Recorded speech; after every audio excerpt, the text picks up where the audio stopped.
Good evening, Emily. I just wanted to respond to a couple points you made in your video post. In general, I liked your summary. Um, you said that it's difficult to, if you don't hold the values of another country, it's difficult to make a foreign policy function in that country. I think it said company.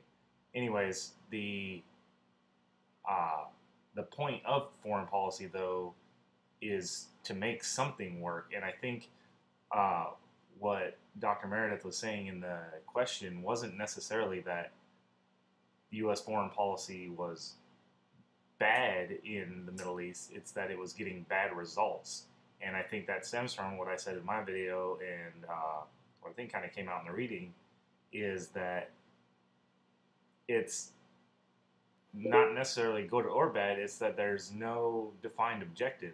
So what I would say to your statement is that it's not that if you don't match the values of a country, you can't have a good foreign policy in that country.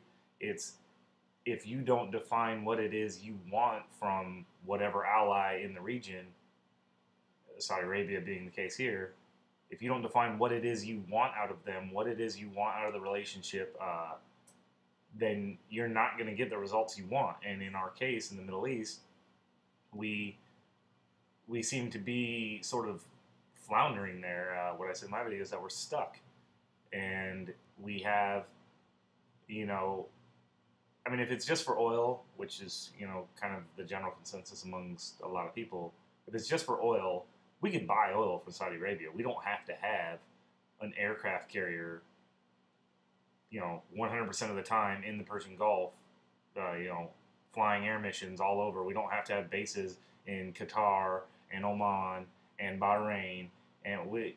So the thing is we've got all this presence there, and I think the real question, and kind of the question I kind of posed in my video, was what for?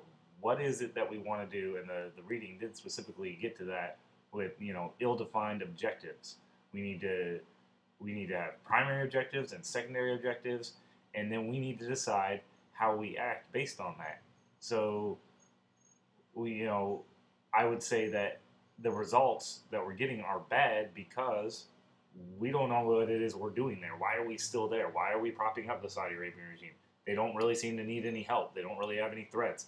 Everybody in the region kind of sees them as the religious authority. I don't think any Muslims are ready to commit terrorist acts on Mecca or Medina or Jerusalem, at least the Muslim quarter in Jerusalem.